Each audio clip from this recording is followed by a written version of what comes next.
Olá, seja bem-vindo ao meu canal do YouTube. Espero que esteja tudo bem com você. E caso você não seja inscrito nesse canal, eu peço para que você se inscreva, por favor, porque isso ajuda a divulgar o nosso trabalho aqui no YouTube e a crescer o nosso canal, né? Obviamente, nós precisamos disso. Bom, deixa eu fazer uma pergunta para você. O que aconteceria se eu pegasse uma pedra e jogasse num vidro, né, arremessasse a pedra num vidro que está a uma certa distância de mim? Você, se for uma pessoa normal, e assim eu espero que você seja uma pessoa normal, né, dirá, ora, o vidro vai quebrar, obviamente, à medida que a pedra se choca com o vidro quebra. Mas e se eu dissesse para você que no meio do caminho, no percurso, a pedra se transformou num coelho e saiu saltitando por aí, indo atrás de alguma cenoura? Obviamente você me acharia louco. Você diria para mim, não, você tá maluco, David. O que é isso? Bom, essa é a visão de causalidade do filósofo escocês David Hume. Eu vou explicar melhor, obviamente, mas basicamente é isso. Bom, só que antes de explicar a visão de causalidade do Hume, convém que a gente retorne um pouco no tempo e comece a olhar para um escolástico chamado Guilherme de Ockham, né? Guilherme de Ockham ficou conhecido, entrou para a história como um dos pais do nominalismo, né? O nominalismo é a visão de que os universais não têm existência real, extramental, mas que, muito menos mental, que isso seria o conceptualismo, mas que, na verdade, os universais, eles são apenas nomes que nós damos para as coisas. Mas Guilherme de Ockham não tem somente isso na sua teoria. O que é principal na sua teoria é o que é chamado de voluntarismo. O voluntarismo que é nada mais nada menos do que a visão de que a vontade de Deus ela é soberana à razão divina. Então é soberano que Deus queira as coisas. Aquilo que Deus quer não pode ser impedido de nenhuma forma. Então veja, o voluntarismo é uma espécie de elevação, né, da onipotência, ou seja, de levar a onipotência a seu grau máximo. E o Guilherme de Ockham era um que defendia o voluntarismo, certo? E nessa visão de voluntarista, não há nenhuma necessidade além da vontade divina. É a vontade divina que ela é soberana. Se impõe sobre a razão, se impõe sobre qualquer necessidade que possa acontecer, inclusive lógica. Não, é a vontade divina que é soberana. E essa visão, né, vai levar, obviamente, a um ceticismo acerca dos universais, porque os universais possuem uma determinada natureza e um determinado modo de agir por necessidade. Mas essa necessidade não pode ser sobreposta à vontade divina, porque a vontade divina, lembra, nós estamos no voluntarismo, a vontade divina ela é soberana. Então, essa vontade divina ela tem que ser superior a essa necessidade dos universais, entre aspas. Obviamente que isso leva a um ceticismo e vai desaguar mais para frente no nominalismo, né? Que é essa visão de que os universais não existem. E mais ainda, isso vai ter implicação na visão da causalidade. Nós, comuns, mortais, nós todos aqui, enxergamos a causalidade como uma relação que existe entre uma determinada causa A e um efeito B, e essa relação como uma relação de necessidade. Você provavelmente respondeu que o vidro se quebraria na pergunta inicial desse vídeo do YouTube, porque você enxerga uma relação causal necessária entre o jogar de uma pedra e um vidro, a colisão dessa pedra com um vidro. Você enxerga uma causa e um efeito e uma conexão de necessidade entre essa causa e esse efeito. Só que no voluntarismo, essa necessidade ela poderia ser quebrada em qualquer momento, porque a vontade divina poderia intervir, né, e transformar, como eu brinquei ali no começo do vídeo, aquela minha pedra num coelho. Mas David Hume era ateu, então ele não acreditava exatamente em Deus. A coisa muda um pouco de figura com Hume. Nós já vamos chegar lá. Bom, essa visão, então, de que a vontade divina pode ter um efeito e que as coisas acontecem, essa necessidade da causalidade, ela acontece pelo querer divino, né, por um comando da vontade divina, digamos assim, ela se chama, entrou para a história como ocasionalismo, né? Então, é mais ou menos assim. Imagina que cada vez que você coloca uma chaleira com água esquentar no seu fogão, né, você encontrou aqui o ponto de ebulição da água, ela começa a ferver, etc. E você encontra uma relação causal. Você percebe uma relação causal. O fogo causa a ebulição daquela água, causa o ferver daquela água, certo? O que o ocasionalismo vai dizer é que essa relação de causa e efeito, fogo sendo A e o ferver da água sendo B, essa relação de causa e efeito, na verdade, ela é uma relação que acontece não por necessidade intrínseca da causa e do efeito ou dessa relação de causalidade, mas sim porque a vontade divina, o querer divino impõe que aquilo aconteça cada vez que um fogo aquece uma chaleira com água. Tá certo? Então isso é chamado de ocasionalismo. Então a conexão causal ela vai depender ultimamente, dentro do ocasionalismo, da vontade divina, da relação divina, né? Obviamente que isso tem implicações nas leis da natureza, né? As leis da natureza então a gente acaba, em confluência com o vídeo anterior, caindo numa espécie de visão teológica, né, sobre as leis da natureza. Ou seja, mas agora imagina que você tire Deus da jogada. Vamos tirar Deus do jogo. Não tem mais Deus do jogo. E como é que fica essa relação de causa e efeito agora? Bom, essa é exatamente a visão de David Hume.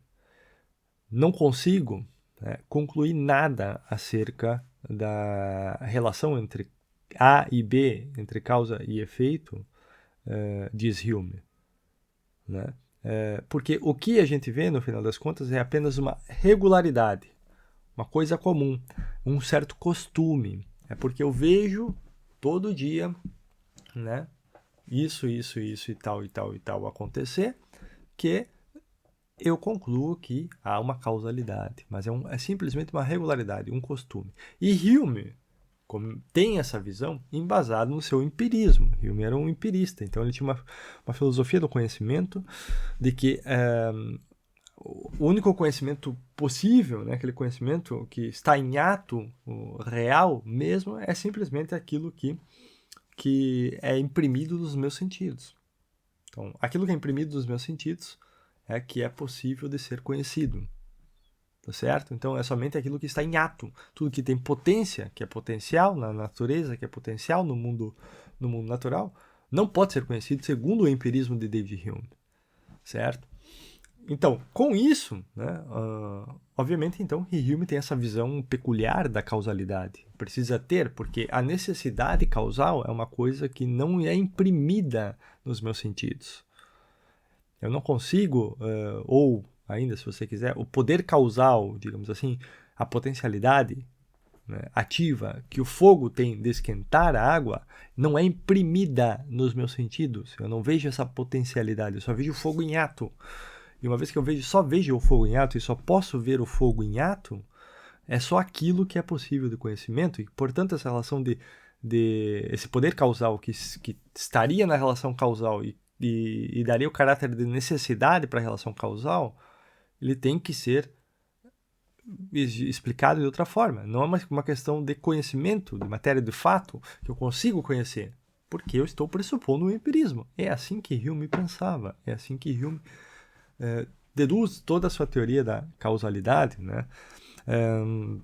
Ou seja, os poderes intrínsecos pertencentes às coisas, no caso, o poder intrínseco do fogo de fazer a água ferver, no caso do exemplo do fogo e da chaleira, ele não pertence às essências, não pode pertencer, que pertenceria às essências, não pode para Hume. E eu não posso conhecer isso, uma vez que eu não posso não é imprimido nos meus sentidos isso. Então, esse poder intrínseco pertencente às essências das coisas, eles não são impressos nos nossos sentidos e, portanto, não são conhecíveis. E aquela noção de causalidade, ela tem que ser dada por costume e não por conhecimento. De fato, certo? Então, a relação causal, ela simplesmente chega a nós por puro e mero costume. Essa é a visão de Hume.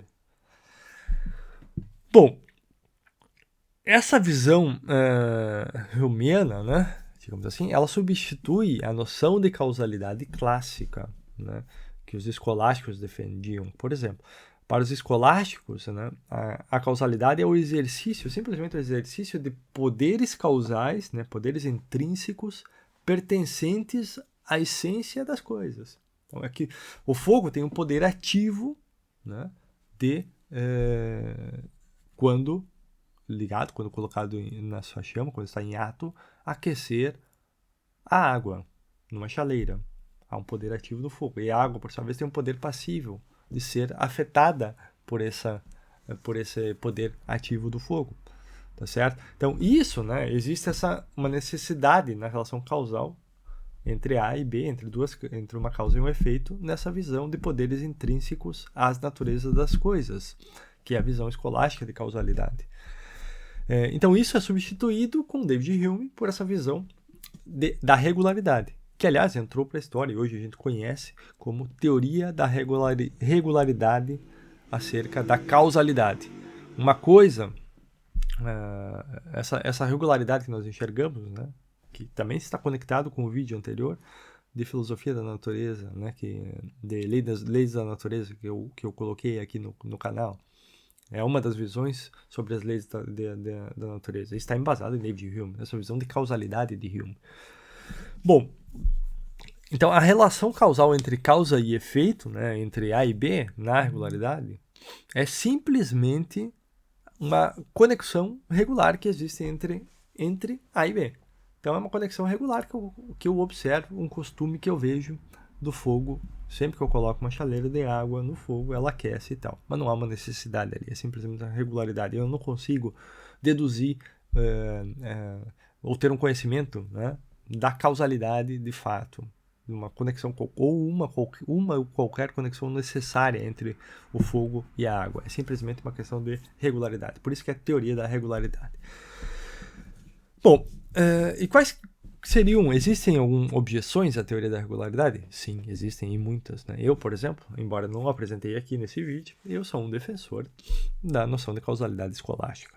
Então, eu defendo a noção de causalidade do escolasticismo e rejeito completamente a noção de causalidade de David Hume, que entrou para a história, né? Entrou para a história e ganhou muitos adeptos ao longo da história, mas eu rejeito completamente essa noção de causalidade de Hume. Mas, bom, uma objeção que pode ser colocada já de imediato é o problema da assimetria. O que é o problema da assimetria? Bom, quando você tem uma relação entre dois objetos, essa relação ela pode ter algumas propriedades. Ela pode ser, por exemplo, simétrica, que significa se A está relacionado com B, então B está relacionado com A. Ela pode ser transitiva, né? Se A está relacionado com B e B está relacionado com C, então A está relacionado com C. Ela pode ser sei lá, reflexiva, né? E outras propriedades. Bom, mas na relação de causalidade, é uma relação que existe entre causa e efeito, né? A relação é sempre assimétrica, ou seja, o A está relacionado com B de tal forma que A causa B, isso significa que B não causa A, então B não está relacionado com A da mesma forma, né? O B não está relacionado com A nesse sentido de causalidade, B não causa A, tá certo? A teoria da regularidade, ela não dá conta disso, ela não permite que nós façamos essa diferenciação e que nós consigamos identificar esse princípio de assimetria que existe na noção de causalidade. Não consigo, simplesmente não consigo, observando uma causa e um efeito e não vendo nenhuma conexão necessária entre os dois. Porque se não existe nenhuma conexão necessária entre a causa e o efeito, ou melhor, que eu não posso inferir uma conexão necessária entre a causa e o efeito, eu não posso inferir também que o B não pode causar o A. Uma vez se A causa B, eu não posso inferir somente com a regularidade que B não pode causar A. Bom, uma resposta possível, né, para essa objeção da assimetria é a resposta que deu Kant. Né? Immanuel Kant, ele, como se sabe, como é sabido, é muito conhecido, né, uma das reduções, né, do que foi Kant, de quem foi Kant, é a redução de que ele tenta reconciliar, né, o empirismo com o racionalismo. Né? Ele tenta fazer isso aí. Em particular, ele foi muito influenciado por Hume. Né? E o Kant, ele então começa a introduzir, né, a resposta kantiana seria a introdução de uma temporalidade na noção causal. Então, eu tenho que dizer que um efeito ele é necessariamente posterior a uma causa. Então, toda causa ela é anterior ao seu efeito, anterior temporalmente. Então, há um tempo 1 em que uma causa ocorre e um tempo 2, esse tempo 2 superior ao tempo 1, de tal forma que eu tenho uma relação causal. Bom, uma vez que você coloca isso, você resolve o problema da simetria, de fato, né? O problema da simetria ele tem resolução, porque aí eu não tenho mais, eu já tenho identificado por essa noção temporal que o B não pode causar o A, tá certo?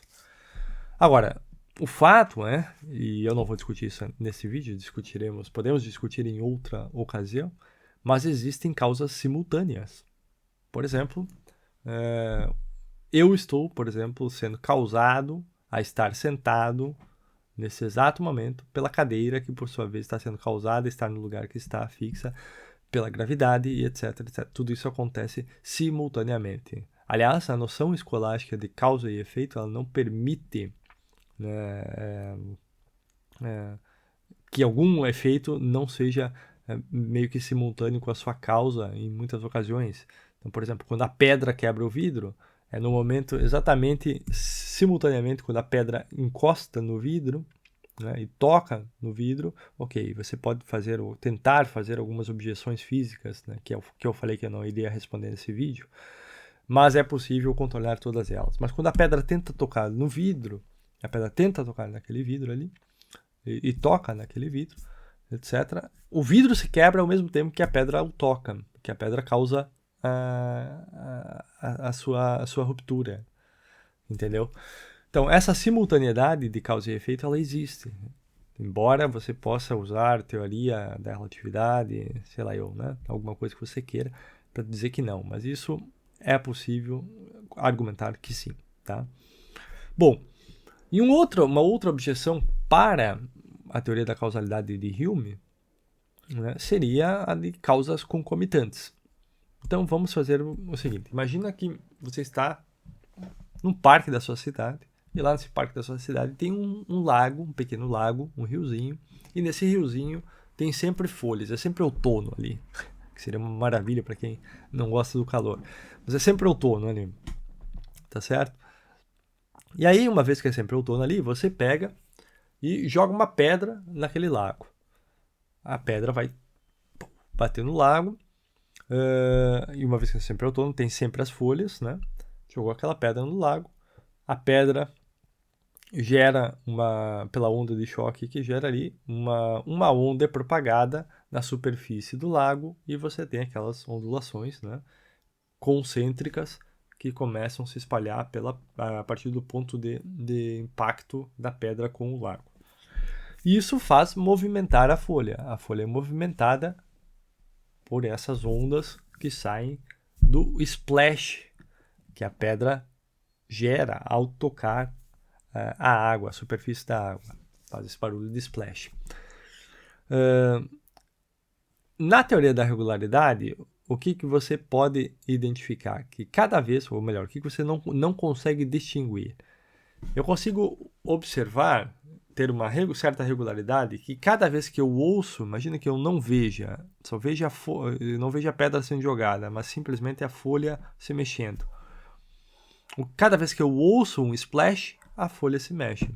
Então eu enxergo uma relação causal, segundo a teoria da regularidade, com o splash e a folha se mexendo. Mas eu poderia ver aquela pedra sendo jogada. E vendo aquela pedra sendo jogada, consigo identificar que há no jogar da pedra ali uma relação causal também, uma regularidade. A teoria da regularidade não permite, né, distinguir essa causa da pedra da causa do splash. Então aqui você tem um problema para a teoria da regularidade. Tem um problema de distinção dessas causas concomitantes. É o problema das causas concomitantes. Bom, eu acho particularmente que a noção escolástica de causalidade é a melhor noção e a que mais explica, inclusive, as leis da natureza e a própria dá mais justificativa racional para a própria ciência, tá certo? Mas isso é tema para outros vídeos aqui no canal. Eu pretendo gravar muita coisa aqui, muito conteúdo para vocês, mas eu preciso do apoio de vocês. Então, compartilhe o canal de você, o meu canal aqui com as pessoas, façam as pessoas chegarem a esse tipo de conteúdo. Se você gosta, dá o seu like aí e se inscreva no canal, tá? E além disso, né, se você gosta desse tipo de conteúdo mais filosófico, com intersecção com ciência e essa interdisciplinariedade que eu gosto muito de fazer, que eu tenho uma certa, digamos assim, paixão em fazer, né? Eu recomendo que você se inscreva lá na minha academia pitagórica. Eu tenho uma academia em que tem 4 pilares básicos de conhecimento, em que tem cursos lá dentro a cada 2 meses nesses 4 pilares, que são os pilares de lógica, de filosofia, de cultura e religião, né? E de matemática e ciências naturais. Então lá dentro a gente já tem um curso de introdução à lógica tradicional, um curso de introdução à metafísica e um curso de introdução à filosofia. O próximo curso vai ser de o que é a cultura, uma teoria da cultura, e que sairá em janeiro. Além disso, tem aulas semanais. Toda semana tem uma aula ao vivo, tá certo? E produção dos alunos. A gente pretende, nessa academia, lançar uma revista para que os alunos produzam intelectualmente, né? Tenham a sua produção intelectual publicada nessa revista. Bom, fica o convite e a gente se vê no próximo vídeo. Um forte abraço e até lá!